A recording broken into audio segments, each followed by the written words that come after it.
Oh, yes, we on. Hello, everyone. How you guys doing? No, really, how are you guys doing? I hope you guys are doing well. Man, oh my goodness. I'm so happy to be doing this for you guys. It is an absolute honor. I want to start off actually by thanking the Nagasaki Board of Education and the working committee for this year's SDC, who approached me and chose me to do the keynote address to sort of, be the first speaker on this year's SDC. I cannot believe it. I can't believe I'm on it. First of all, my English is not that great. You will hear on a little bit later on. And I feel like there are so many other fantastic and wonderful other people that could have done it. And I'm saying this because I was a JET before as well, right? I was an ALT before, and the 2 years that I was there, the two SDCs that I attended, the keynote speakers were fantastic people. The first one back in 2017 was a lady who came up from Okinawa, and she had I forgot her name now, I'm sorry, but she had a very, very interesting keynote address for us, and she spoke very well about teaching. I mean, she has about 99 years experience in teaching, I guess. So she had all these amazing ideas and the things that she had us do. Her keynote address was very interactive. She had questions and activities for us to do, and I really enjoyed that. And then the following year was the keynote speaker then was Dan from Goto. Yeah, I think he works for some school or the BOE in Goto, which is fantastic. And I enjoyed his keynote address because it was so relatable. It was very relevant to me at that time as an ALT. Just like you sitting there, I was like one of you guys there, and Dan was talking, and he was fantastic. And I also enjoyed it because at that time I was part of the working committee as well. I was one of the members who arranged the SDC for 2018, is it right? Yeah, 2018. And yeah, it made it all the more special for me.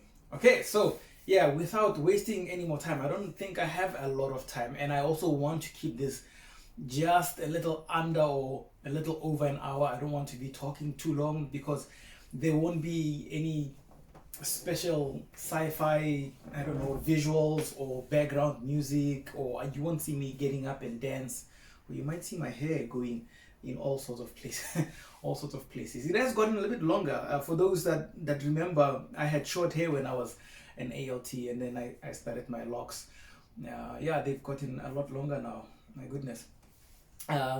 Anyway, so like I said, there won't be any visuals, there won't be any pictures or anything of that sort. You'll basically just be getting this face that you have to deal with for the next 60 odd minutes. I mean, it's not a bad face, so it's not that much to to deal with, right? Anyway, so I'm gonna start the keynote address. So before that, let me just tell you how I'm gonna go through it. It has 3 parts, I guess, just to break it down. The first part will be a little bit about me, my introduction, who I am, where I'm from, and what I'm all about.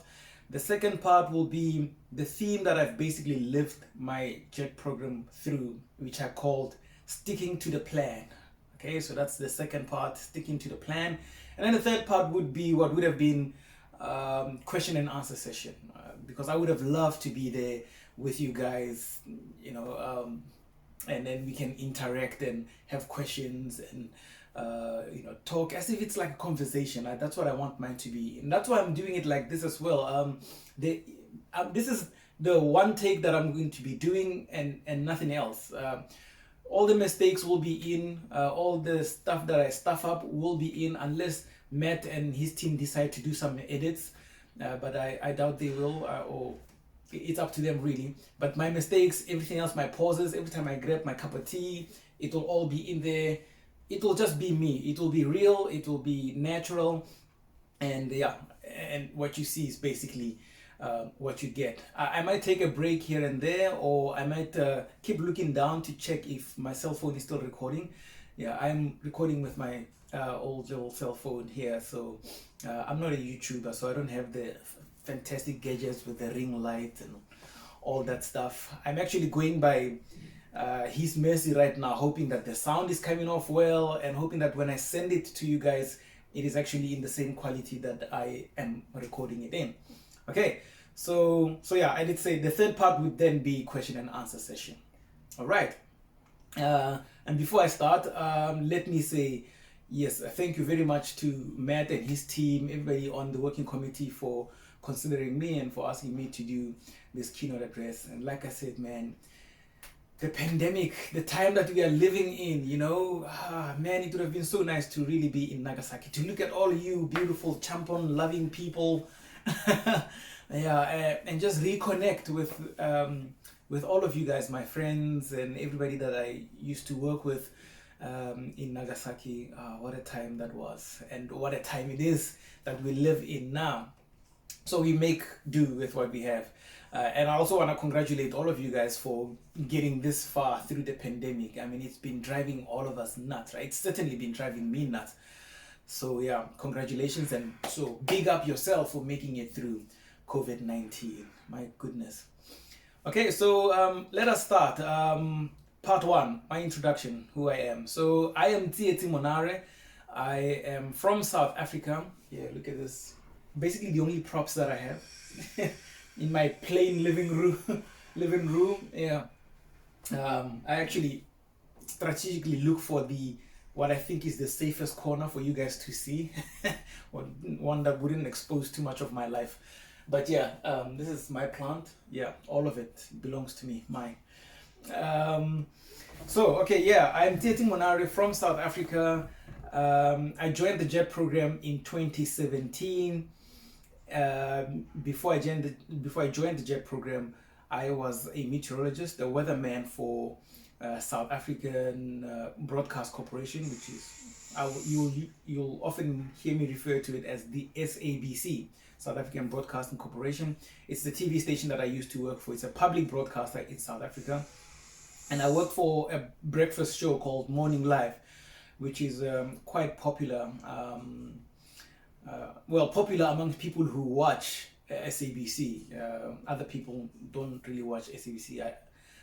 So don't be surprised if you ask some of the South African ALTs and they're like, no, we've never seen that guy on TV before. So don't be surprised. And before that, I guess before that I was in university. I worked for the SABC for about 8 or 9 years as a weatherman. I studied geography and environmental management. I focused a lot on human geography. I loved urban development and rural development, just looking at how people live in their spaces and what motivates them or what influences them to live where they live. That's that. But I now work a lot more with physical geography, with climate science, which has become a little bit of my passion and my interest in life. I really love doing the weather. I love talking about the weather. I love everything nature and environment. I once worked as an environmental consultant before, actually. That was an interesting job. During that time, it was shortly after I finished university. I was still doing my master's at that time. By shortly finishing my university, I meant shortly after I finished my undergrad, and then I started working for the environmental consultancy for a little bit. I worked as a social impact assessment consultant. What I basically did there was visit areas that would be impacted by mining projects or new shopping malls to be built or any big project that was going to have an impact on the environment. And as part of the environment, we counted the people. So whichever way that project was going to affect the people, I did the consulting on that. What I basically did was I would go and assess what the impact of the project would be, and then I would write what they call an EIA or an impact assessment report, which then gets lodged with our Department of Environmental Affairs in South Africa, and they would approve whether the project goes ahead or not. And that's what I did. Now, it was quite fun for a long time, but it was a difficult job. It had a lot of emotional stress, and yeah, it needed a certain sense of maturity, and at that time I was nowhere near it. Not that I'm anywhere mature now, but yeah, but then I was not. So then I focused a lot on my weatherman job at the SABC. Yeah, I did the jobs simultaneously at some point. So I started the environmental consultancy first, and then the weatherman job. Um, and then from then on, I decided to go a lot more focused on being a weatherman, because it was a lot nicer being on TV. People recognized you, those kind of things. No, but because I really loved it. I really love climate change, and I love working with, raising awareness on the impacts of climate change and reporting the weather at the same time. Okay, yeah, and that's that. A bit of my background. What else can I tell you? Yeah, growing up, I mean, I don't really think I should go deeper into that. There isn't really much time for that. But yeah, I grew up in a very small town called Wolmaranstad, very Afrikaans like town. Afrikaans is, yeah, it's like a culture. It's like one of the languages we speak in South Africa, but there are also Afrikaans speaking people. So yeah, so my town was an Afrikaans town, basically. Uh, yeah, so I grew up there, and then I left when I was about 17, 18 to go to university. And I finished university. I studied at the University of Johannesburg. I finished that. I started working 9 years later. Fast forward now to 2016. I felt like I needed a bit of a break in my life, or in the current life that I was doing, but mostly because I just wanted to experience life outside of South Africa. I wanted to live overseas for a bit, and feel what it's like. And that interest came about because of my traveling with work. I attended a lot of conferences overseas in France, in the US, um, Norway, a bunch of places. And, and that meeting other weather presenters from different parts of the world created this very big spark for me in wanting to travel, wanting to live overseas. And I must tell you something interesting as well, is that during one of these conferences, um, I met a lady, a Japanese lady who worked for the domestic channel NHK, and she told me quite a bit about Japan and about her work, and that was great. That in a way it created a little bit of, or it sort of fueled the interest in working and living overseas. But when I was back in South Africa looking for jobs, to become a weatherman, in the UK or in the States, it was a little bit difficult. First of all, in the States, you need a broadcast meteorology qualification, which I need to study for in the States. Yeah, and that was a little bit tricky for me to understand, because I felt like I know quite a lot about the weather. So, and I'm really good on television. So yeah, that's me blowing my own horn. So so I don't know, what else do you guys want? And I'd applied to a bunch of places, and in fact, other people had told me that I'd look pretty young to be a weatherman. I look, and by young, that I look slightly not believable. Like, people wouldn't believe me when I stood there and told them, and gave them a weather report. That was quite strange. Yeah. Anyway, so so I was not successful in getting a job. Yeah. So and then I just went to Plan B. I said, you know what? The biggest goal is to live overseas. I want to live overseas. I want to experience life, from different parts of the world. So just to cut the long story short, I found the JET program somehow on the net. And part of how I found it was because I wanted to take vacation here in Japan for a couple of weeks. So I was looking for places to stay, things to do in Japan, and then I came across the JET program. You know how it's all marketed and advertised. Teach English in Japan for a year, explore and experience the culture of Japan. yeah, and then I found it and I thought, wow, this could be interesting. I mean, it's nowhere near my line of work. The only teaching I'd ever done was tutoring first year geography students at the university. Yeah, that's about it. So I hadn't really taught much, but I didn't let that sink me down. I did what I do best. I took a chance and I applied for the JET program. I remember when I got into the program, when when I realized things are going really good, people were, and I was telling my friends and just people around me, my former colleagues at the SABC, everybody was basically really shocked and they thought, why would you do that? Why would you go teach English? Why would you interrupt your career? You have such a good thing going on here with the SABC and all the other projects outside of SABC.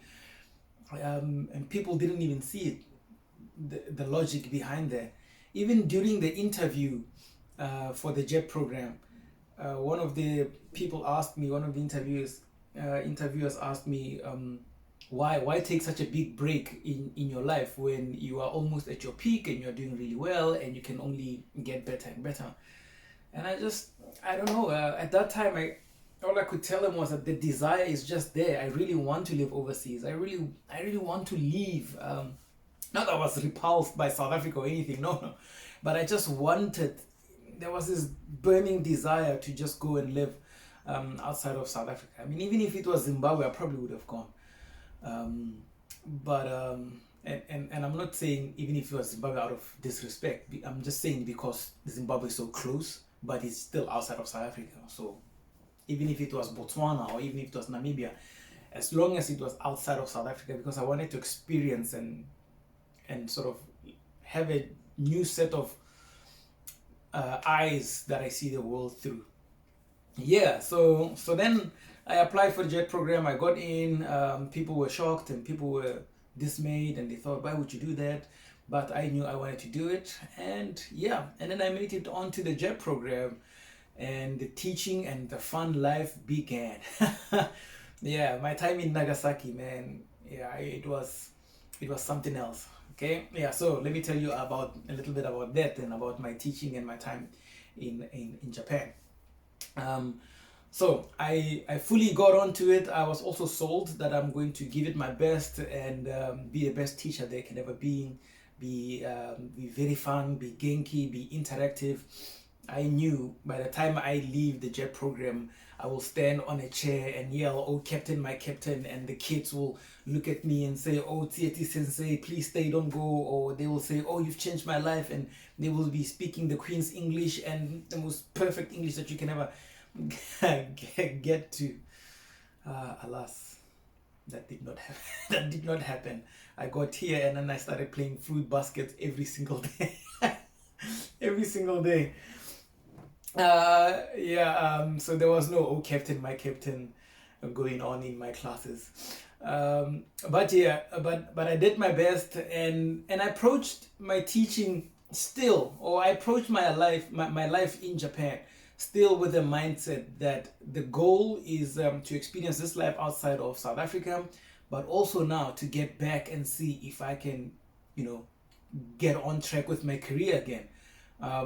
So maybe teach 1 year, 2 years, 3 years, 4 years, however long it takes, but then get back, and not necessarily in Japan, not necessarily get my career back on track in Japan. I was open for anything. I would go to Saudi Arabia, or I would go to the United States if the opportunity presented themselves. So I had that at the back of my head that I'm going to keep on looking, keeping my options open in case something comes up, right? So yeah, so the teaching got on. You know how it is as a JET. You guys all know the experiences. The situations are very different, but somehow similar to all of us.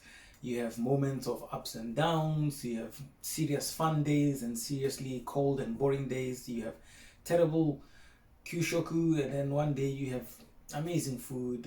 You have kids that are cooperative, and sometimes kids are not cooperative.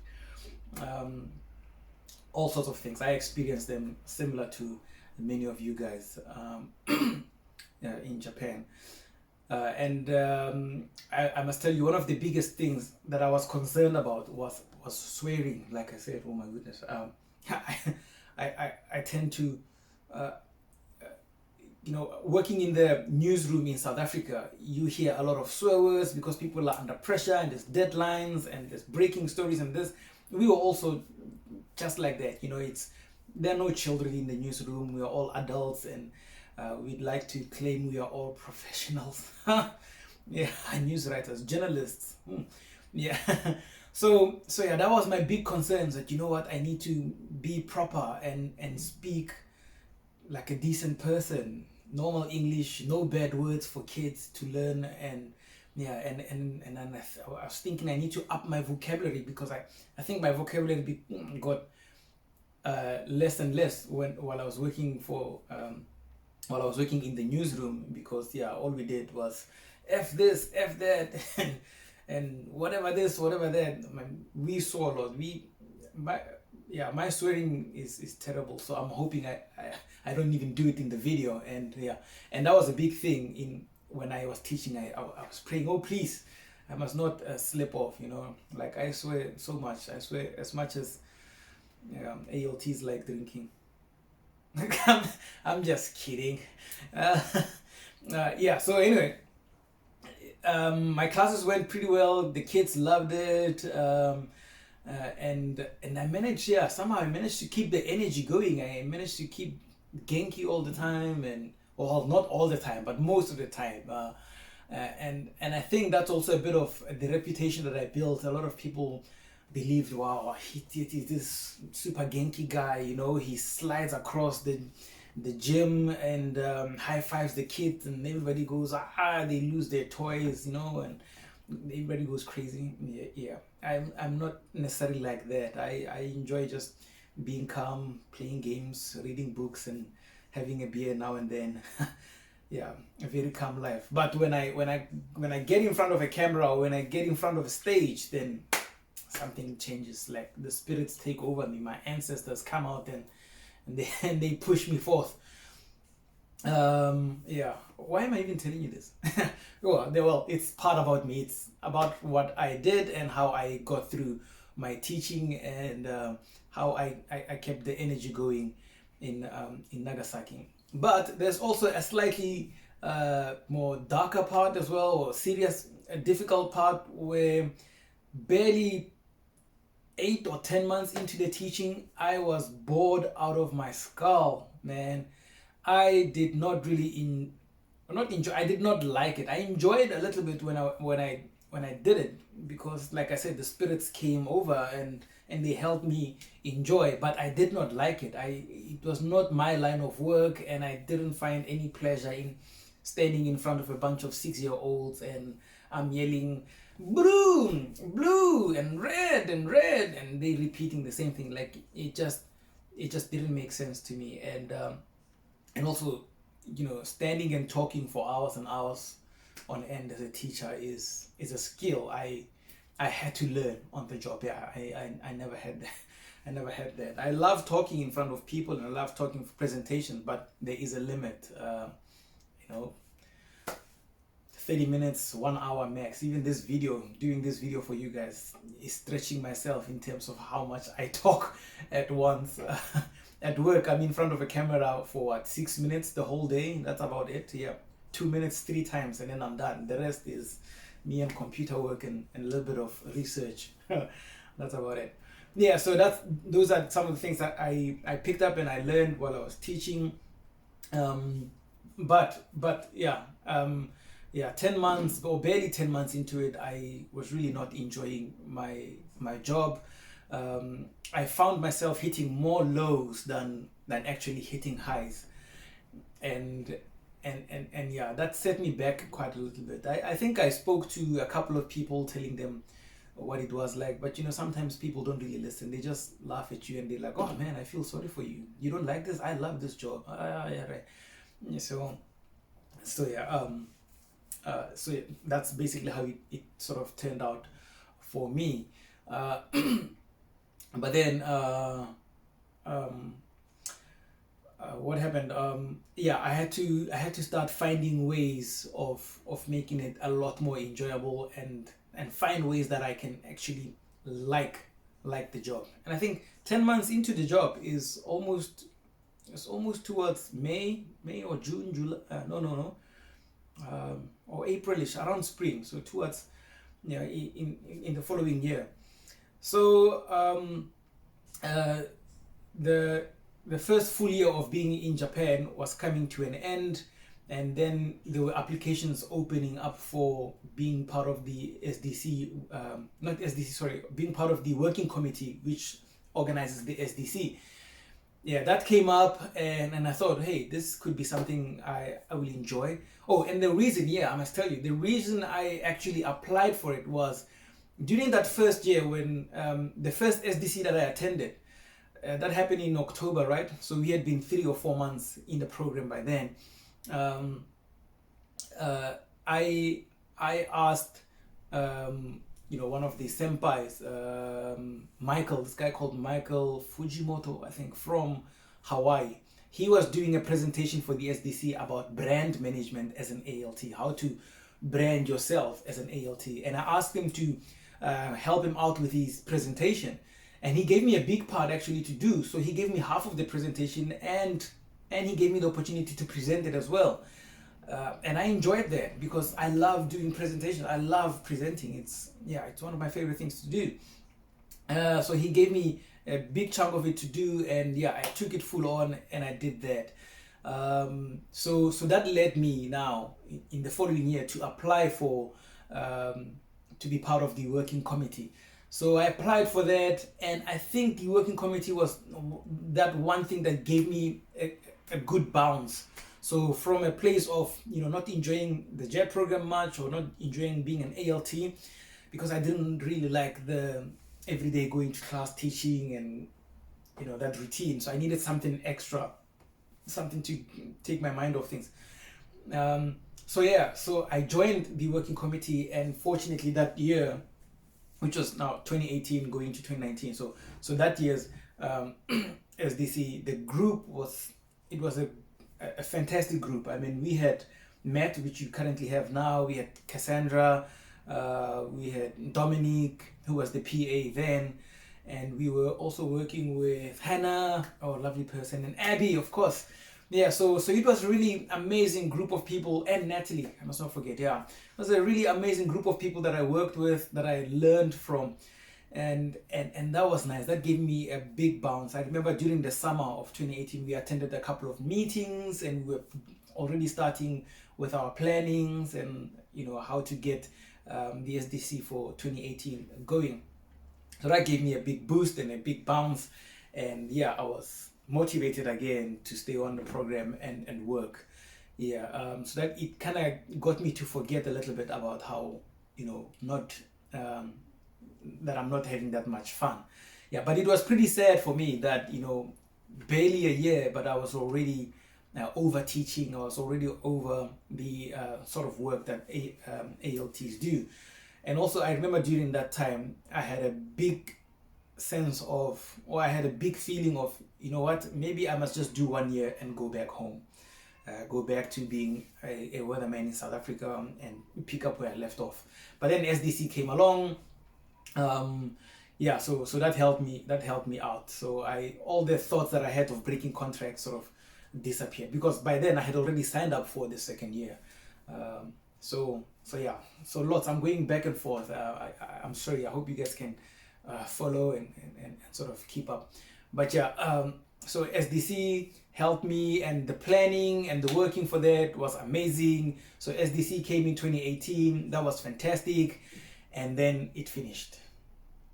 So now I'm back to just teaching again. This is now towards the end of 2018. Now I'm back to teaching again, back to same routine, and I can't just sit there and hope for the next SDC, because that's going to be quite a stretch to go through. And then the winter came. It was hard. Unfortunately, I managed to go back home for the December holidays of 2018, going into January 2019, and that was quite fun. I came back. I wasn't going to sign up for a third year. I was sort of on the fence about it, and I thought I am not going to do it. But because I was under pressure, I was still on holiday in South Africa, but my school wanted to know what my decision was at that time. So I signed up. I said, okay, fine, I'll do a third year. Because I remember at that time when I was in South Africa, I didn't really feel like moving back to South Africa just yet, but I also didn't really feel like teaching. But I signed the contract while I was in South Africa. I said, okay, I'll do a third year. But at the back of my head, I thought, you know what, I'm just saying, yes, I'll do a third year for now. I'll probably break contract as time gets closer. So I flew back to Japan. This was towards the end of January of 2019 now. And then and then there came an opportunity to go do another presentation in Tokyo. And this presentation was basically about how our prefecture, or how our part of where I stay, like where I am, my prefecture deals with the ALTs and the SDC and so on. I don't know if any of you guys, no, actually I think I was the only one from Kyushu. No. From Kyushu, I think there were about 2 ALTs, or 2 or 3 other ALTs that went. There was a guy from Oita that went, and myself, and probably somebody else from, I think, Kumamoto or something. Yeah, so you had to apply for that. You had to write like a nice essay of why you must be part of that meeting. And I applied and I got it, which was really good. And that was, I remember, another thing that gave me a bounce, that felt like, okay, there are things that I can find within the JET program that can keep me going. So there's no need, there's no need to worry about anything.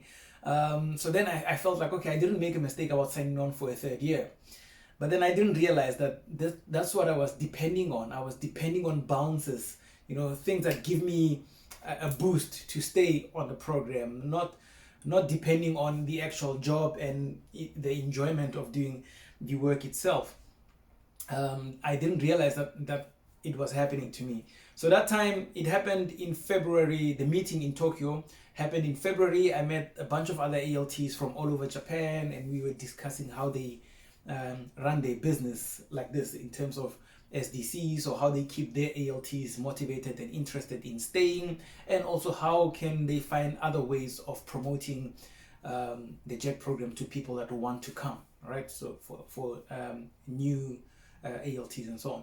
So that meeting went well, was really good. I remember I had to write the report for the BOE after that, which was fantastic. I really enjoyed it, and I realized those are the things I want to do. If I'm going to be an ALT, I want to be a little bit more than somebody who's just teaching. I want to work on developing the program. I want to work on making things much better for other people, and I want to do presentations as much as I can. Hence me joining the working committee and doing that meeting in Tokyo and so on. So that's what I felt. I felt I wanted to do that.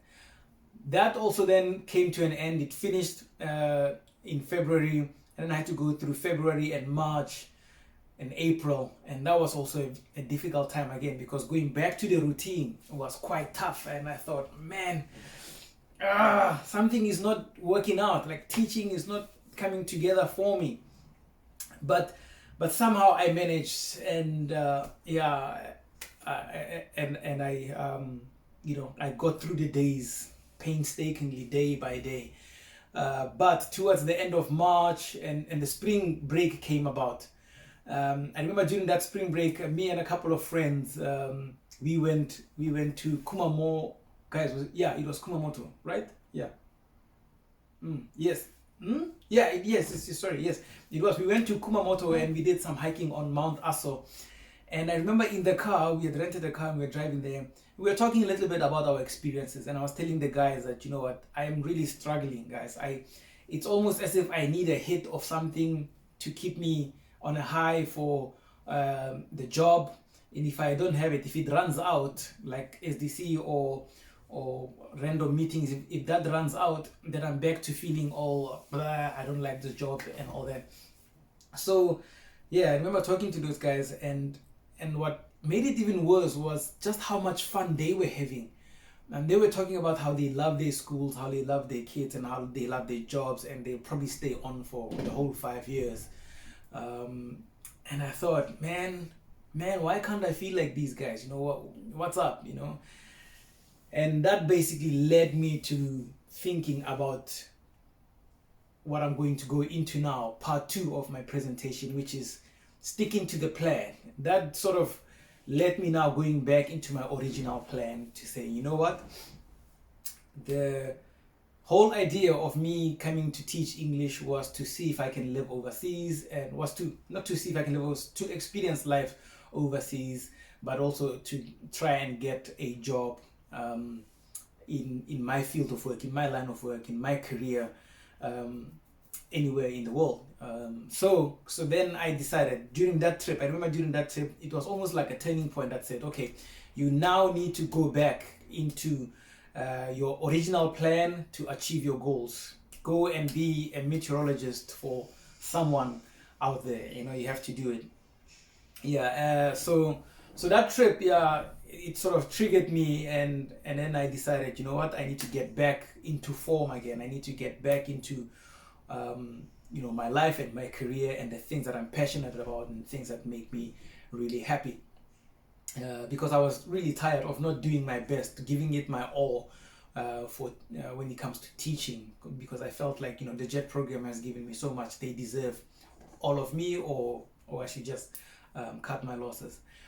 During that spring break, I decided, you know what, this is it now. I'm going to start putting myself out there, getting my resumes done, and and start applying for jobs. So that's what I did. We got back from the spring break, school started, I started polishing up my CV again, and I started working hard on making myself marketable. And doing that, I started collecting all the videos I had been making. Yes, that's another thing I had been doing ever since I arrived in Japan.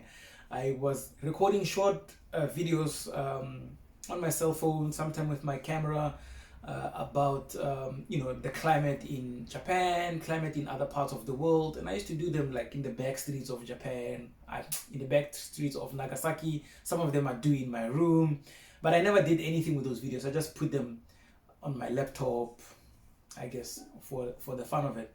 So they kind of came in handy when I started applying for jobs now, because you need to send something like an audition tape or like a show reel, basically, to show what you look like on camera, what you sound like. But I needed to get better quality videos. I remember at that time, BBC, you guys, I'm sure most of you guys have heard of BBC Earth. They always have these amazing, there's David Attenborough videos about planet Earth and animals and stuff like that. They were looking for presenters to work on the online content, a presenter to do short video clips for YouTube or for the online content. And they were running auditions, self-made auditions by people recording themselves doing a 1-minute video about any environmental feature that they can think about. And thousands of people sending their videos, and I was one of those people. But I wanted a decent quality one, and what I did was I had made a friend during one of these, these English language meetup things. One of those days during my ALT days, I went to one of those English language exchange things, and I met a guy there who was the cameraman at that time.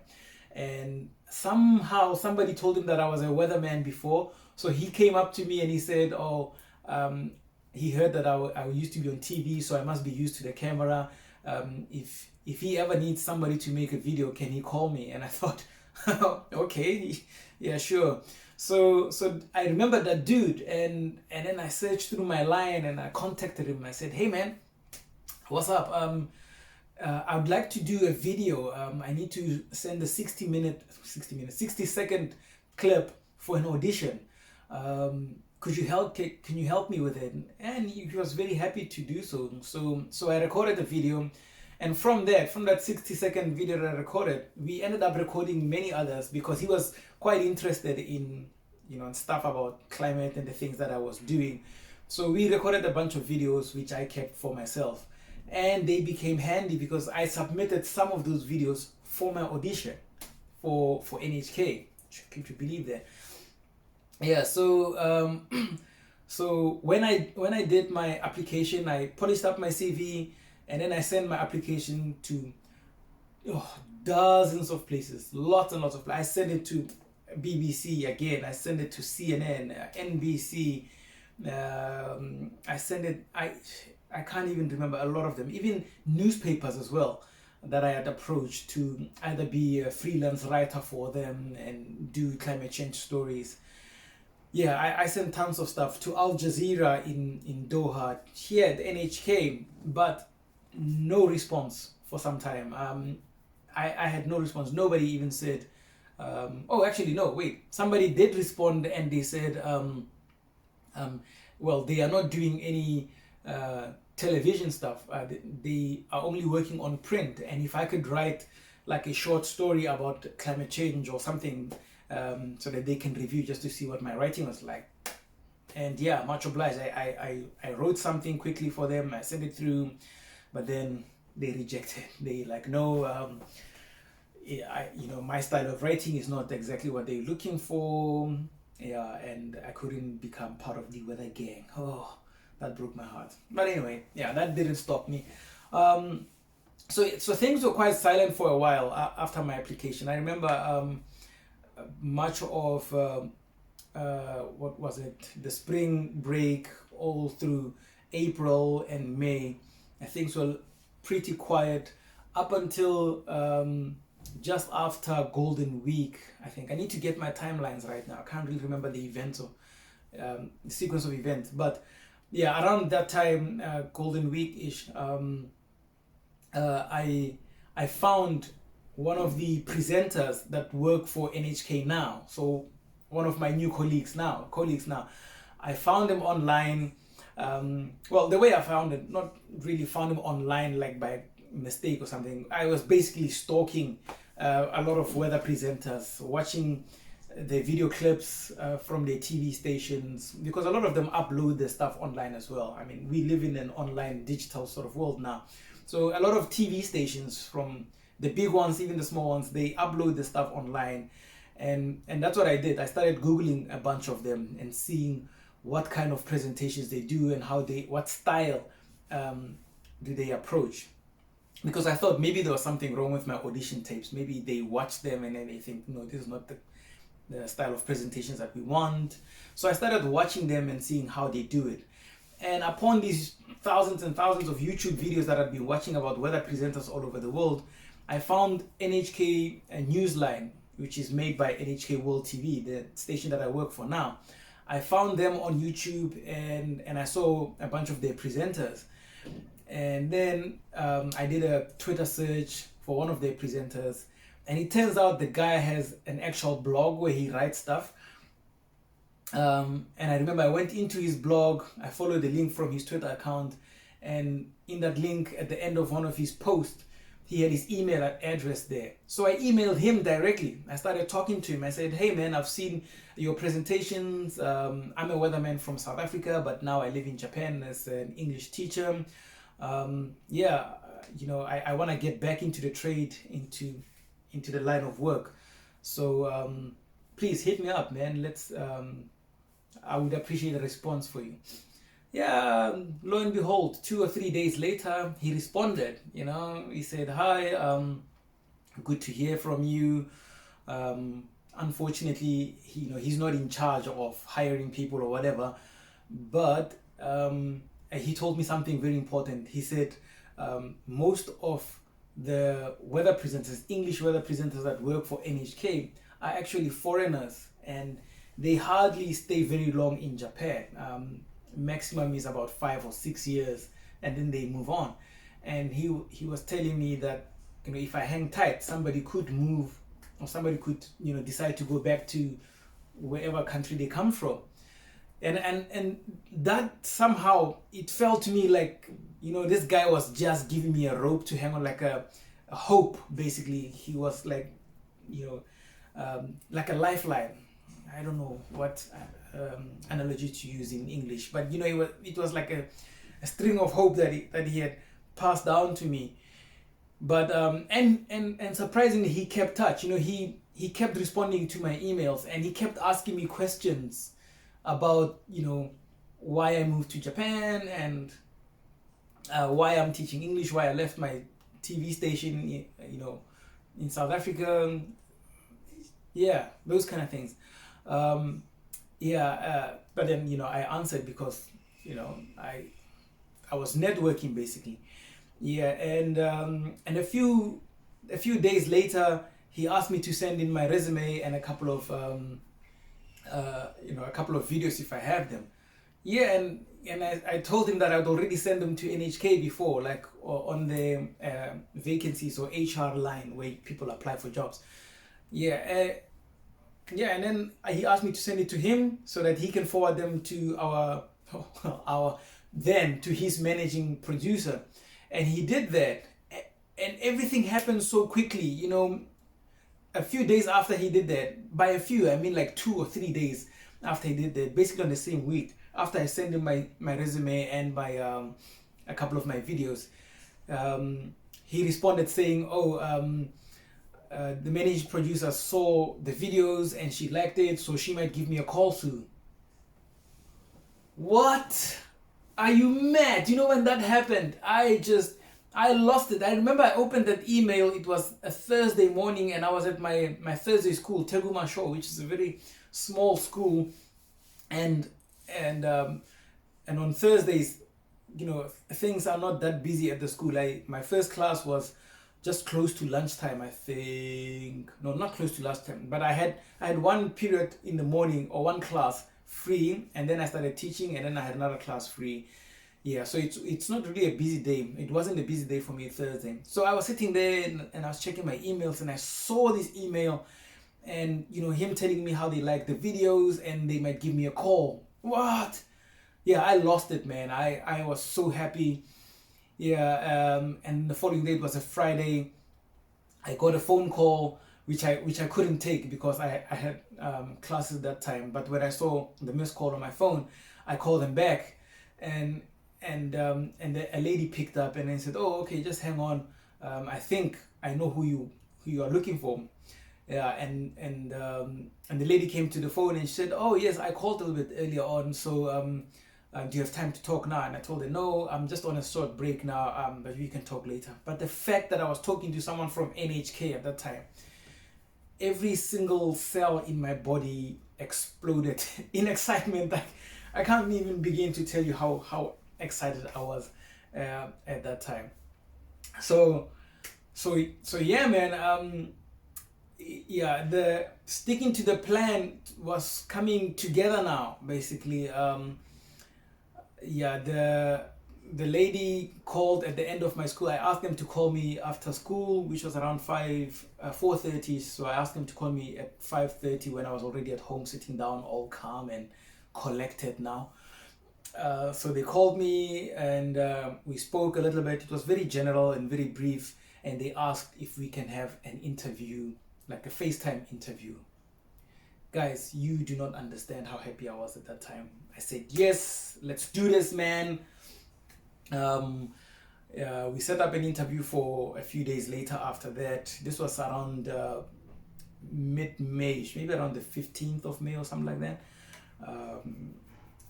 Yeah. So yeah, interview was set.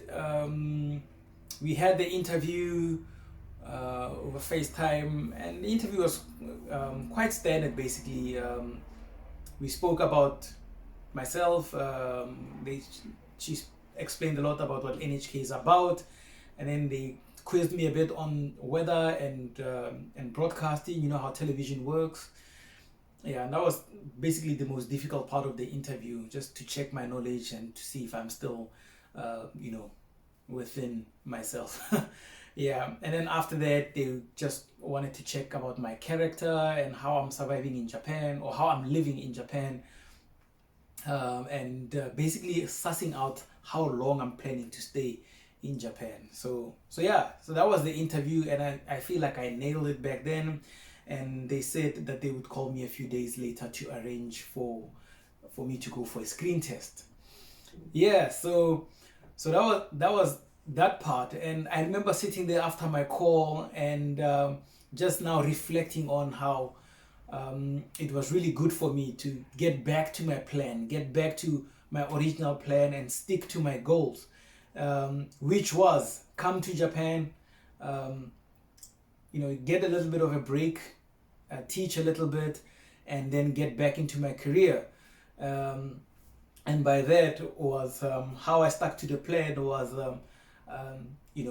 sadly, it had to take me feeling very down about teaching and me not enjoying it for me to get back into it. But I eventually did. So I got back into my senses, and I remembered what my original plan was, which was to find a place where I can continue my career outside of South Africa. So I remember sitting there reflecting and saying to myself, well, this is it. This is what it's all about. All those times that I'd recorded those videos, all those times that I had sat and read IPCC reports on climate change. IPCC is a Intergovernmental Panel on Climate Change. I used to read those reports frequently because I needed to keep up with what is happening in the world of climate and climate change. So it seemed like now that was coming to fruition, like things were coming to order now, and that was such a breakthrough and a milestone for me. And I've been talking for quite a long time now. I just want to check how much time I have been recording and also take a small water break. So please hang tight. Like we say on television, don't go anywhere. We'll be right back after this commercial break. Okay? Yeah, hang in right there. Low-lying areas, roads are going to be flooded, so traveling might be a little bit difficult. Please do not attempt to drive in a puddle of water. If you think you are safe there, you might not be so safe. And the reason for all of this rainfall that's coming through is a stationary front that's just situated all the way from East China, right across South Korea, and definitely bringing a lot of rainfall towards Kyushu. Everybody in those places do need to be on the lookout for heavy rainfall coming up. Up to 200 millimeters is now being forecast for the next couple of hours, and that is expected to dominate towards the central part of, or rather the northern part of Kyushu. And if you're going to be along those parts, this is what you also need to be on the lookout for. Possibilities of ground loosening up, and that could lead to mudslides, and those will be very dangerous for low-lying houses.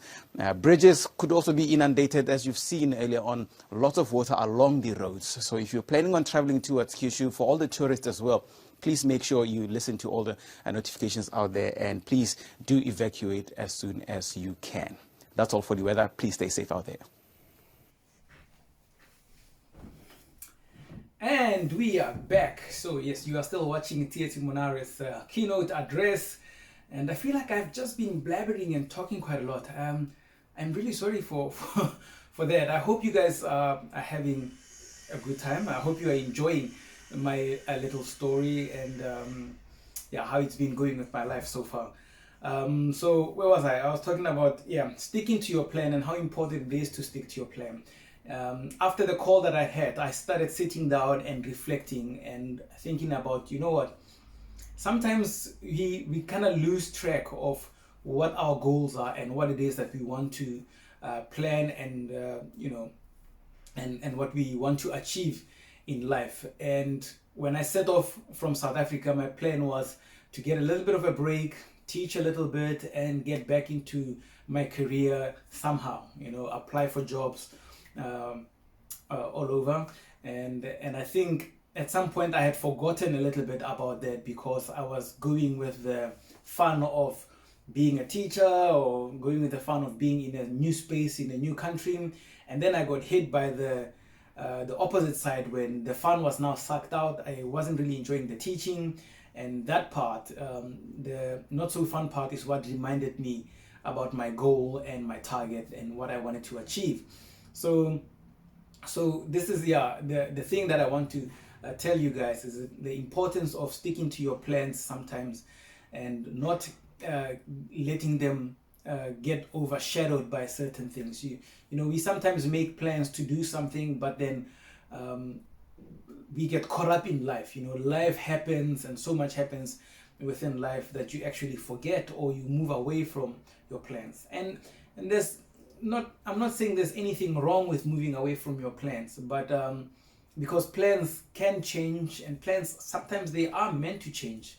I don't think we must change ourselves to suit our plans, but I think we need to change our plans to suit who we are. But the most important thing is you must always have a plan. You must always have a target that you are true to, that you want to achieve. And in a way, I think I might have forgotten about what my plan was, or not really forgotten, but I might have pushed it aside a little bit because life was happening and I was going through things. But then an event had to happen to remind me, or a combination of events had to happen to remind me of what my goal was. And so I came back and I stuck to what my original plan was, and I just started talking to myself and reminding myself of how important it is for you to have goals and to have targets and to actually work towards achieving them. That's the most important thing. There's no point in having a dream but not having a plan on how to achieve that dream. They are not just going to fall on your lap. They're not just going to happen out of the blue. Things like that happen once in a while, where people are at the right place at the right time. So yeah,